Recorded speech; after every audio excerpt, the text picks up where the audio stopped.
വിവാദമായ കലുങ്ക് സംവാദത്തിന് പിന്നാലെ ഇപ്പോൾ അടുത്ത പരിപാടിയുമായി രംഗത്തെത്തിയിരിക്കുകയാണ് കേന്ദ്രമന്ത്രിയും എംപിയുമായ Suresh Gopi. SG coffee times എന്നാണ് പരിപാടിയുടെ പേര്. നേരത്തെ ലോക്സഭാ തെരഞ്ഞെടുപ്പ് സമയത്ത് ഈ പരിപാടി ജനക്ഷേമ പരിപാടി അദ്ദേഹം നടത്തിയിരുന്നു. അത് വീണ്ടും പൊടിതട്ടി രംഗത്തെത്തുകയാണ് സുരേഷ് ഗോപി. കലുങ്ക് സംവാദത്തെ ചുറ്റിപ്പറ്റിയുള്ള വിവാദങ്ങളും വിമർശനങ്ങളും ഒക്കെ നമ്മൾ കണ്ടതാണ്. പലയിടത്തും പരിപാടി നടത്തി അദ്ദേഹം നടത്തിയ പ്രസ്താവനകൾ, അദ്ദേഹത്തിൻ്റെ പെരുമാറ്റമൊക്കെ വിവാദങ്ങൾക്ക് കാരണമായിട്ടുണ്ട്. അത് കഴിഞ്ഞ ഒരു എപ്പിസോഡിൽ നമ്മൾ ഔട്ട് ഓഫ് ഫോക്കസിൽ അത് സംസാരിക്കുകയും ചെയ്തിരുന്നു. പക്ഷേ അതിന് പിന്നാലെയാണ് ഇപ്പോൾ അടുത്ത പരിപാടി എത്തിയിരിക്കുന്നത്. നമുക്കറിയാം, ഈ കലുങ്ക് സംവാദം BJP-ക്കുള്ളിൽ തന്നെ വലിയ വിമർശനങ്ങൾക്ക് ഇടയാക്കിയതാണ്. ഇനിയിപ്പോൾ ഈ SG കോഫി ടൈംസ് എന്തൊക്കെ വിവാദങ്ങളാണ് ഉണ്ടാക്കാൻ പോകുന്നത് എന്നാണ് നമുക്ക് കാത്തിരുന്ന് കാണേണ്ടത്. അജിംസ്, ഈ SG കോഫി ടൈംസ് അതൊരു അടുത്തൊരു 2.0, ഈ കലുങ്ക് സംവാദത്തിൻ്റെ ഒരു 2.0 ആയി നമുക്ക് കാണേണ്ടി വരും. എന്താണ് ആക്ച്വലി കക്ഷി ഉദ്ദേശിക്കുന്നത്? ഒരു പ്രജാസമ്മതനായ ഒരു രാജാവാകാനുള്ള ഒരു ശ്രമമാണോ സുരേഷ് ഗോപി? ലോക്സഭാ തെരഞ്ഞെടുപ്പ് കാലത്ത് തന്നെ നടത്തിക്കൊണ്ടുവന്നിരുന്ന ഒരു പരിപാടിയാണത്. അപ്പോൾ അതുവഴിയാണ് സുരേഷ് ഗോപി എന്ത് ചെയ്യുന്നത്, വോട്ടർമാരുമായിട്ട് സംസാരിച്ചുകൊണ്ടിരുന്നത്. പക്ഷേ ഈ SG കോഫി ടൈമിനും കലുങ്ക് സംവാദത്തിനും അതിനൊരു എന്താ പറയുക, വർഗ്ഗപരമായ വ്യത്യാസമുണ്ട്.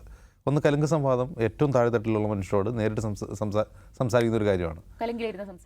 കലുങ്കിൽ സംസാരിക്കുമ്പോൾ സ്വാഭാവികമായിട്ടും കലുങ്ക് സംവാദത്തിൽ എന്താണ്, ആളുകൾ തിരിച്ച് ചോദ്യം ചോദിക്കും, തിരിച്ച് കാര്യങ്ങൾ ചോദിക്കും. ഈ കോഫി ടൈംസിൻ്റെ പ്രത്യേകത എന്ന് വെച്ചാൽ തിരിച്ച് അങ്ങോട്ട് റേഡിയോ പോലെയാണ്, അങ്ങോട്ട് മാത്രം പറഞ്ഞാൽ മതി. ഇനി ചോദിച്ചാൽ തന്നെ അതൊരു വേറൊരു ക്ലാസ് ഓഫ് പീപ്പിൾ ആയിരിക്കും. മനസ്സിലാവുണ്ട്. ഇപ്പോൾ തൃശ്ശൂരിൽ ഞാൻ മെട്രോ റെയിൽ കൊണ്ടുവരും എന്ന് കോഫി ടൈംസിൽ എന്ന് പറയുന്നതും കലുങ്ക് സംവാദത്തിൽ എന്ന് പറയുന്നതും തമ്മിൽ വളരെ വലിയ വ്യത്യാസമുണ്ട്. അതിന് കാരണം വെച്ചാൽ കലുങ്ക് സംവാദത്തിലിരിക്കുന്ന ആളുകൾക്ക് മെട്രോ റെയിലായിരിക്കില്ല പ്രാധാന്യം, അവർക്ക് വേറെ കുറേ അധികം പ്രശ്നങ്ങളുണ്ടാവും. അത് കേൾക്കുന്ന ആളുടെ ക്ലാസ്സുമായി ബന്ധപ്പെട്ടതാണ്. അതേസമയം ഈ കോഫി ടൈമിൽ നിന്നിട്ട് ഞാൻ മെട്രോ തൃശ്ശൂരിലേക്ക് കൊണ്ടുവരും എന്ന് പറഞ്ഞാൽ അത് അവർക്ക് ഇൻട്രസ്റ്റ് ഉള്ള കാര്യമാണ്. അപ്പോൾ എവിടെ നിന്ന് ആരോട് പറയുന്നു എന്നുള്ളതല്ല, എന്ത് പറയുന്നു എന്നുള്ളതാണ് പ്രശ്നം.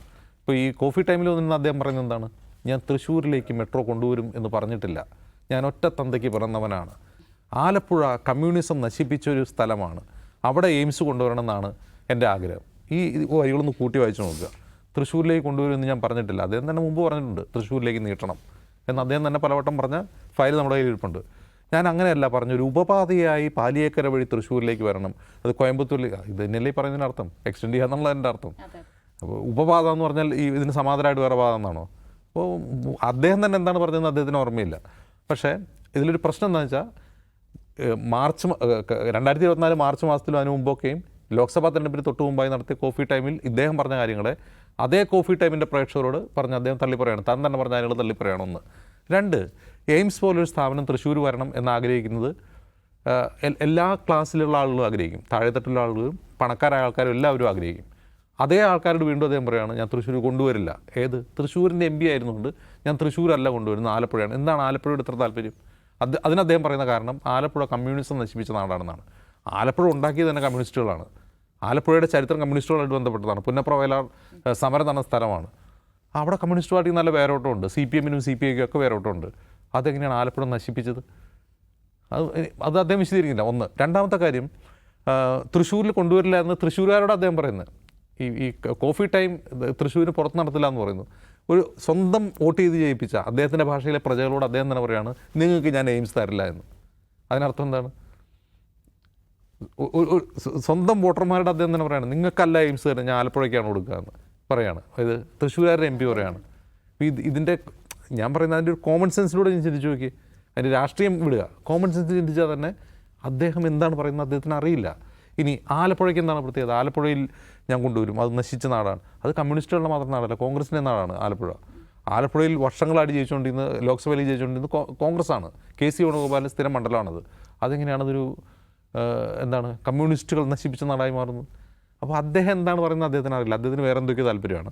ഇപ്പോൾ എയിംസ് കേരളത്തിൽ വരാത്തതിൻ്റെ ഒറ്റ കാരണമേ ഉള്ളൂ. എയിംസിന് വേണ്ടി സർക്കാർ സ്ഥലം കണ്ടുവച്ചിട്ടുണ്ട്, അത് ഏറ്റെടുത്തിട്ടുണ്ട്. അവിടെ വേണം, അവിടെ കൊണ്ടുവരണമെന്ന് സംസ്ഥാന സർക്കാരാണ് ആവശ്യപ്പെടുന്നത് കേന്ദ്ര സർക്കാരിനോട്.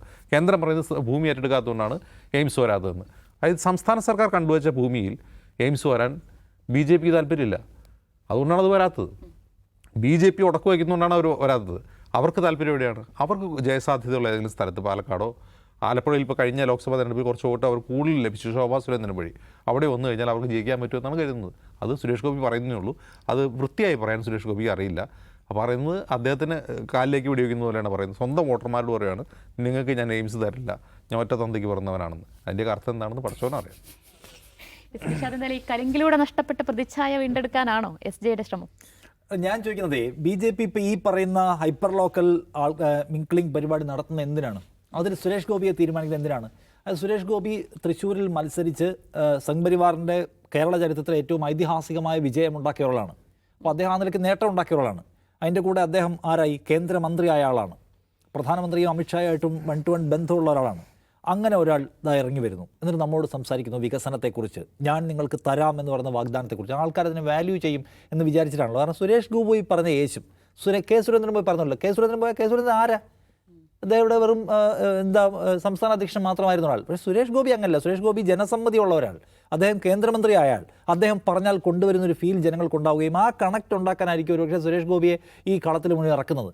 പക്ഷേ ഞാൻ പറയുന്ന കാര്യം, ജനങ്ങൾ ഇതിനെക്കുറിച്ച് ആലോചിക്കില്ല. സുരേഷ് ഗോപി ഇവിടെ നിന്ന് MP ആയി മന്ത്രിയായി കേരളത്തിന് എന്ത് തേങ്ങയാണ് കിട്ടിയത്? ആ ചോദ്യം ഉണ്ടല്ലോ. തൃശ്ശൂർ പൂരത്തിന് പുലികളിക്ക് അദ്ദേഹം കുറച്ച് പൈസ കൊടുത്തേ കേട്ടു. കേരളത്തിൻ്റെ അടിസ്ഥാന ജീവിത പ്രശ്നങ്ങൾ പരിഹരിക്കാൻ സുരേഷ് ഗോപി 5ന്റെ പൈസ കേന്ദ്രത്തിന് കൊണ്ടുവന്നു. അദ്ദേഹം പറഞ്ഞു എയിംസ് അടക്കം സകല പരിപാടിയും കേരളത്തിൽ വരാൻ പോകുക. തൃശ്ശൂരുകാരോട് പറഞ്ഞത് തൃശ്ശൂർ കേരളത്തിൻ്റെ മധ്യഭാഗത്താണ്, ഇവിടെയാണ് എയിംസ് വരേണ്ടത് എന്ന് തെരഞ്ഞെടുപ്പ് കാലത്ത് അദ്ദേഹത്തിന് ആൾക്കാരും പ്രസംഗിച്ച് നടന്നു. ഇപ്പോൾ അദ്ദേഹം പറഞ്ഞ ആലപ്പുഴയിൽ കൊണ്ടുവരാൻ പോകുന്നു. എവിടെയാണ് കൊണ്ടുവരുന്ന കാര്യത്തിൽ അദ്ദേഹത്തിൻ്റെ വ്യക്തതയില്ല. ഞാൻ പറഞ്ഞ അദ്ദേഹം ഈ MP ആയതിനു ശേഷം മന്ത്രി ആയതിനു ശേഷമുള്ള കേന്ദ്ര സർക്കാരിൻ്റെ ആദ്യ ബഡ്ജറ്റ് എടുത്ത് പരിശോധിച്ച് നോക്കുക. കേരളത്തിന് എന്തെങ്കിലും കിട്ടിയോ? എയിംസ് പോട്ടെ, എയിംസ് വലിയ സംഗതിയാണ്. എയിംസ് അല്ലാതെ കേരളത്തിന് എന്താ കിട്ടിയത്? അദ്ദേഹം കേരളത്തിൻ്റെ ഏത് ആവശ്യമാണ് കേന്ദ്ര ബജറ്റിനകത്ത് ഉൾപ്പെടുത്തി തന്നത്? നമുക്ക് ഒന്നും തന്നില്ല. ഏത് കേരളം എന്നുള്ള ലൈനിലാണ് അന്ന് ബജറ്റ് അവതരിപ്പിച്ചത്? നമുക്ക് ഓർമ്മയുണ്ട്. ഒന്നും കിട്ടിയില്ല. നമുക്ക് മാത്രമല്ല വേറെ പലർക്കും കിട്ടിയില്ല. അപ്പോൾ അദ്ദേഹത്തിന് കേരളത്തിൻ്റെ എന്ത് നീഡ്, എന്താവശ്യം ആ ബജറ്റിനകത്ത് കൊണ്ടുവരാൻ ഒരു 10 രൂപ ഇങ്ങോട്ട് വകയിരുത്താൻ അദ്ദേഹത്തിന് പറ്റിയില്ലല്ലോ.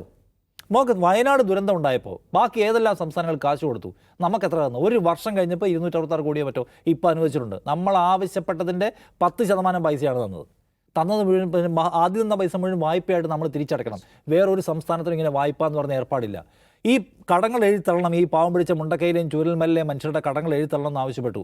നടന്നില്ല. ഹൈക്കോടതി വന്നപ്പോൾ പറഞ്ഞെന്നറിയോ, അത് ഞങ്ങളുടെ പരിധിയിലുള്ള കാര്യങ്ങൾ ചെയ്യാൻ പറ്റില്ല എന്ന് കുറേയിട്ട് വലിച്ചതിന് ശേഷം അവസാനം ഹൈക്കോടതി നിർമ്മിച്ചു. ഇപ്പോൾ തീരുമാനം പറയണം, ഇത് എഴുതിത്തള്ളാൻ പറ്റുമോ? എഴുതിത്തള്ളാൻ പറ്റുകയില്ലെന്നാണ് കേന്ദ്ര സർക്കാർ കഴിഞ്ഞ ആഴ്ച ഹൈക്കോടതി പറഞ്ഞത്. ഹൈക്കോടതി പറഞ്ഞത് ഈ ഇരട്ടത്താപ്പ് നമുക്ക് മനസ്സിലാവും, നിങ്ങളുടെ ചാരിറ്റി ഒന്നുമല്ല ആവശ്യം, ഈ സംസ്ഥാനം നിങ്ങളുടെ ഈ രാജ്യത്തിൻ്റെ ഭാഗമാണ്, അവർക്ക് ഇവിടുത്തെ എല്ലാ റൈറ്റ്സും ഉണ്ടെന്നാണ് ഹൈക്കോടതിക്ക് പോലും മനസ്സിലായി ഈ തട്ടിപ്പ്. സുരേഷ് ഗോപിയുടെ പൊസിഷൻ എന്താണ്? സുരേഷ് ഗോപിയുടെ പാർട്ടിയിലെ ഒരു മുൻ സംസ്ഥാന അധ്യക്ഷനും മുൻ മന്ത്രിയുമായിരുന്ന ആൾ പറഞ്ഞത് 3 വാർഡിലെ പ്രശ്നം മാത്രമാണ് മുണ്ടക്കൈ ചൂരൽമല എന്നാണ്. അപ്പോൾ കേരളത്തിൻ്റെ അടിസ്ഥാന ആവശ്യങ്ങൾ എന്താണെന്ന് മനസ്സിലാക്കി കൊണ്ടുവരാൻ മെട്രോ റെയിലിൻ്റെ എക്സ്റ്റൻഷൻ കൊണ്ടുപോവാ, എയിംസ് കൊണ്ടുപോവാ. ഇവിടെ നമ്മൾ കിനാരൂരിൽ 130 ഏക്കർ ഭൂമി കണ്ടെത്തിയിട്ടുണ്ടല്ലോ, ഹൈക്കോടതി അഫിഡവിറ്റ് കൊടുത്തിട്ടുണ്ടല്ലോ. എന്താ തരാത്തതെന്നാണ്? ആവശ്യമായ ഭൂമി കണ്ടെത്താത്തത് കൊണ്ടാണെന്ന് പറഞ്ഞത്. ആവശ്യമായ ഭൂമി എവിടെയൊക്കെ ഉണ്ട്? ഗോരഖ്പൂർ IITക്ക് സർക്കാർ പെർമിഷൻ കൊടുത്തിട്ടുണ്ടല്ലോ, ബീഹാറിൽ എയിംസിന് കൊടുത്തിട്ടുണ്ടല്ലോ, ബീഹാറിൽ എയിംസ് കൊടുത്തിട്ടുണ്ടല്ലോ. അവിടെ നമ്മൾ എടുത്തെടുത്തതിൻ്റെ ഇത്രയും ഭൂമിയില്ല. അപ്പോൾ ഭൂമി ഇല്ലാത്തതൊന്നുമല്ല ഇവരുടെ പ്രശ്നം, തരാൻ സൗകര്യമില്ല. അതിനിടയ്ക്ക് തിരുവനന്തപുരത്താണ് വേണ്ടതെന്നൊരു അഭിപ്രായം BJPയിലെ കുറേ പേർക്കുണ്ട്. തിരുവനന്തപുരത്താണ് വേണ്ടതെന്ന് BJPയുടെ സ്റ്റേറ്റ് കമ്മിറ്റിക്ക് അഭിപ്രായം ഉണ്ടെങ്കിൽ തിരുവനന്തപുരത്ത് വേണ്ടെന്നാണ് സുരേഷ് ഗോപിയുടെ അഭിപ്രായം. കാരണം BJP സ്റ്റേറ്റ് കമ്മിറ്റിയുടെ അഭിപ്രായം നടപ്പിലാക്കാനിരിക്കുന്ന ആളല്ല അദ്ദേഹം. അത് സ്റ്റേറ്റ് കമ്മിറ്റി അദ്ദേഹത്തിന് വലിയ ബന്ധമൊന്നുമില്ല. അദ്ദേഹം മാരാർ ദീപാവലി പോലും പോകാറില്ല. ആകെ ഒരു തവണ എങ്ങനെയാണ് വലിയ വിവാദം ഉണ്ടായതിനു ശേഷം പോയത്. അദ്ദേഹം ഇവരുടെ വലിയ കമ്മ്യൂണിക്കേഷനേ പോകാറില്ല. എൻ്റെ നേരിട്ടുള്ള ബന്ധം അമിത്ഷായായിട്ടും മോദിയായിട്ടാണ് അദ്ദേഹം എപ്പോഴും പറഞ്ഞുകൊണ്ടേയിരിക്കും. ഇവരൊന്നും വന്ന് അദ്ദേഹം മൈൻഡ് ചെയ്ത് പോലുമില്ല. കെ സുരേന്ദ്രനൊന്നും അദ്ദേഹം മൈൻഡ് ചെയ്ത് എടുത്ത് നമുക്കില്ല. ഇപ്പോഴത്തെ സ്റ്റേറ്റ് ലീഡർഷിപ്പിനോട് അദ്ദേഹത്തിന് വലിയ മതിപ്പുണ്ടാവില്ല. സ്റ്റേറ്റ് ലീഡർഷിപ്പ് ഒരു കാര്യം പ്രഖ്യാപിക്കുന്നു, അദ്ദേഹം വേറൊന്ന് പ്രഖ്യാപിക്കുന്നു. ഇപ്പോൾ രാജീവ് ചന്ദ്രശേഖരൻ ഇന്നലെ NDTVയോട് പറഞ്ഞതാണ് ഇദ്ദേഹം എയിംസിനെ കുറിച്ച് പറഞ്ഞത് ഞങ്ങളുടെ നിലപാടൊന്നുമല്ല എന്നാണ്. അപ്പോൾ ഏതോ വഴിക്ക് പോയിക്കൊണ്ടിരിക്കുകയാണ്. അപ്പോൾ നമ്മൾ വെറുതെ ഒന്ന് ആലോചിച്ച് നോക്കുക, സുരേഷ് ഗോപിയെ ഈ കലിങ്കിലും കാപ്പിക്കടയിലും ഒക്കെ ഇറക്കി നിർത്തി ആൾക്കാരോട് വർത്തമാനം പറയിപ്പിക്കും. ആൾക്കാർ വാല്യൂ ചെയ്യണമെങ്കിലേ എന്തെങ്കിലും ഒരു 10 നയാ പൈസയുടെ സാധനം എടുത്ത് മുറ്റത്ത് വെക്കണം.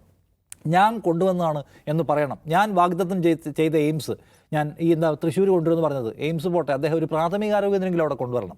ഏത് കേന്ദ്രത്തിൽ നിന്നുള്ളത് ഇവിടെ കൊണ്ടുവരണം. എന്നിട്ട് വേണം പറയാൻ ഞാൻ ഇത് ചെയ്തു, നാളെ മറ്റേതും ചെയ്യുമെന്ന് പറയാൻ. അത് വയനാട് പോലെ നമ്മൾ ദുരിതം അനുഭവിക്കുന്ന ഒരു സ്ഥലത്ത് നമുക്ക് പൈസയില്ല, ബാക്കി എല്ലാ സംസ്ഥാനങ്ങൾക്കും പൈസയുണ്ട്. നമ്മുടെ ഈ പറഞ്ഞ വിഹിതങ്ങൾ അനുവദിക്കുന്നതിൽ നമ്മളെ തടഞ്ഞു വെച്ചിരിക്കുകയാണ്. എന്ന് വെച്ചാൽ നമുക്ക് തരേണ്ട പ്രത്യേകമായ ആനുകൂല്യങ്ങൾ, നമ്മൾ ആവശ്യപ്പെടുന്ന പ്രത്യേകമായ ബജറ്റ് അലോക്കേഷൻസ് ഒന്നും ഇല്ലാതെ ഇങ്ങനെ ഡയലോഗ് അടിക്കുക മാത്രം ചെയ്യാണ്. കുറച്ച് മനുഷ്യന് മനസ്സിലാവില്ലേ ഈ പറഞ്ഞ ഡയലോഗ് അടി? പിന്നെ ഈ പറഞ്ഞ അദ്ദേഹത്തിൻ്റെ അയിത്ത ഘോഷയാത്ര മനുഷ്യന്മാരെ തൊടാതെയുള്ള. അതുകൊണ്ട് ഈ കലിങ്കായാലും കൊള്ളാം, കാപ്പിക്കച്ചവടമായാലും എന്തായാലും കൊള്ളാം, ജനം എന്താണ് നിങ്ങളുടെ കോൺട്രിബ്യൂഷൻ എന്ന് വാല്യൂ ചെയ്യുന്ന പോയിന്റിൽ സുരേഷ് ഗോപിയുടെ എല്ലാ ഡയലോഗും വ്യർത്ഥമാവുമെന്നാണ് എനിക്ക് തോന്നുന്നത്. ഇതുകൊണ്ട് കാര്യമായ ഗുണം ഉണ്ടാവുമെന്ന് ചോദിച്ചാൽ, ഒരു സ്ഥലത്തൊരു മനുഷ്യൻ വിജയിച്ച മോഡൽ അപ്പുറത്ത് വെച്ചിട്ടില്ല അപ്പുറത്തും നേട്ടം ഉണ്ടാക്കേണ്ടത്.